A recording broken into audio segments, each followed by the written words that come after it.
Alors, dans le contexte de confinement dans lequel on vit depuis quelques semaines, comment soutenir les parents qui se sentent un petit peu peut-être débordés ou dépassés à certains moments de la journée par la gestion du quotidien et la gestion des enfants au quotidien. Voilà, il est très important de leur permettre d'abord de pouvoir en parler, de pouvoir déposer ce qui est difficile pour eux. Et le meilleur moyen dans ce contexte de confinement reste la vidéoconsultation. C'est important de mettre ça en place plus qu'un rendez-vous téléphonique parce qu'il y a quand même un échange et quand même il y a ce visuel qui peut se faire et qui reste important. Et puis ça permet aussi aux professionnels de mieux prendre la température de ce qui se passe à la maison parce que les enfants vont passer derrière la caméra, ils vont interagir. C'est l'occasion justement d'essayer de les attraper, de leur poser des questions directement. Et donc c'est vraiment très important de mettre cet outil-là en place et de prendre le temps avec les familles. Alors souvent, vous verrez que on passe rapidement 1 heure de vidéoconférence avec ces familles parce qu'il y a une décharge émotionnelle qui doit se faire. D'abord de stress, de difficultés, du fait qu'ils sentent qu'ils se sentent parfois perdre pied, qu'ils s'énervent plus facilement.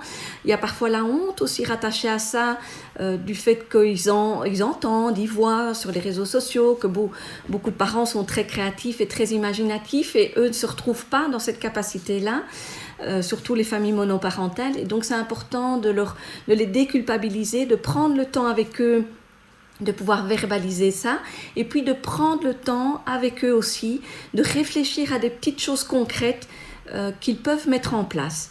Ils peuvent aller chercher un petit livre, on voit avec eux ce qu'ils ont dans leur bibliothèque qui pourrait aider à mettre des mots sur ce qui se passe avec leur enfant, ou on peut créer une histoire avec eux sur ce sujet-là, les aider à expliquer aux enfants ce qui se passe autour du Covid-19, mais aussi de pourquoi c'est si important de rester à la maison et de pourquoi on ne peut pas aller voir papy, mamie ou aller chez le voisin.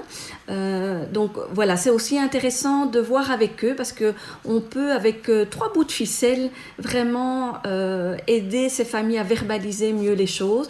Donc par exemple, on va récolter des petits cailloux lors d'une promenade, on prend des gros, des petits, des brillants, des mats, et puis on peut demander alors après à l'enfant, à la séance d'après, de présenter ces cailloux-là et de dire, mais tiens, lui, qu'est-ce qu'il choisirait pour aujourd'hui? Est-ce qu'il choisirait un gros caillou bien lourd parce qu'il se sent le cœur lourd? Voilà, donc avec des petites choses, on peut facilement mettre des mots avec les enfants, mais avec les parents. Et donc, il ne faut pas hésiter à créer des boîtes à outils en tant que professionnel à proposer en vidéo. Donc, c'est de récupérer ce que vous avez aussi comme petits livres, mais aussi des petits personnages et de présenter ça aux familles. Tout ce qui est émoticône aussi, qu'on peut télécharger sur Internet, sont des outils que vous pouvez utiliser. Donc, je peux vous en présenter. Par exemple, en avant ceci, où on peut voir que l'enfant là il est content, il a peur, il est fatigué, il est en colère, et de voir un peu ce que l'enfant ou le parent pourrait choisir, et ça peut être en concertation avec l'enfant et le parent.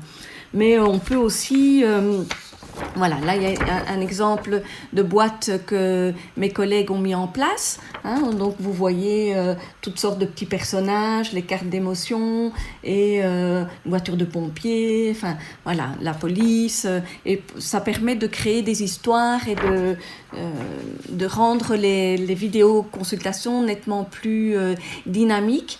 Et vous seriez surpris de voir combien les parents et les enfants sont très preneurs, surtout à partir de 6 ans. C'est un peu plus difficile en dessous de 6 ans, mais c'est quand même possible. Et les parents sont vraiment très preneurs, et le fait d'utiliser un média pour un parent va permettre de libérer plus facilement la parole. Et vraiment, c'est quelque chose qui fonctionne bien. Donc, il ne faut pas avoir peur de travailler en vidéoconférence avec ses familles. Le contact visuel est très important. Alors, comme autres outils que vous pouvez utiliser, c'est par exemple le style du blason. Donc vous avez ma devise, 3 qualités, 3 défauts, 3 souhaits, 2 peurs, un objet symbolique qui pourrait me représenter. Voilà, ça c'est des outils que vous pouvez mettre en place, que vous pouvez télécharger facilement et qui vont vous aider à instaurer le dialogue avec les enfants et avec les familles. Parce que c'est très important qu'ils puissent dire leurs difficultés et qu'on puisse réfléchir avec eux à mettre en place des petites choses.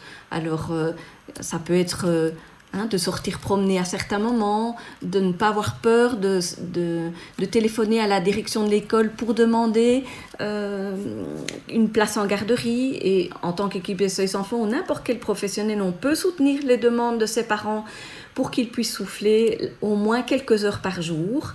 Mais voilà, ça va être aussi de réfléchir avec eux, de comment on met un rythme, qu'on garde un rythme. Quel temps de travail on doit réserver pour l'école, quel temps pour les écrans. Voilà, c'est de réfléchir très concrètement avec ces parents-là et de ne pas de leur dire combien c'est normal d'avoir peur, de dire combien c'est normal qu'à certains moments le temps paraisse long et que les tensions apparaissent, mais c'est vraiment de réfléchir avec eux, à remettre du rythme dans la famille, à discuter avec les enfants.